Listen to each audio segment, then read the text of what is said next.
തന്നെ ഓടത്തുള്ളൂ. അഖുല ഓ എന്തുണ്ട്? നല്ല ഡ്രസ്സാണല്ലോ. Thank you.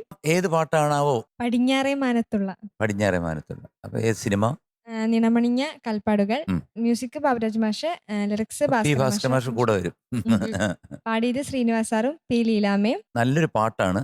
വർഷം പറഞ്ഞില്ല. 1963. അപ്പൊ ബ്യൂട്ടിഫുൾ സോങ്. ഞാൻ ഇനി കൂടുതൽ നീട്ടുന്നില്ല. എല്ലാരും ഒന്ന് കേൾക്കുക.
Good.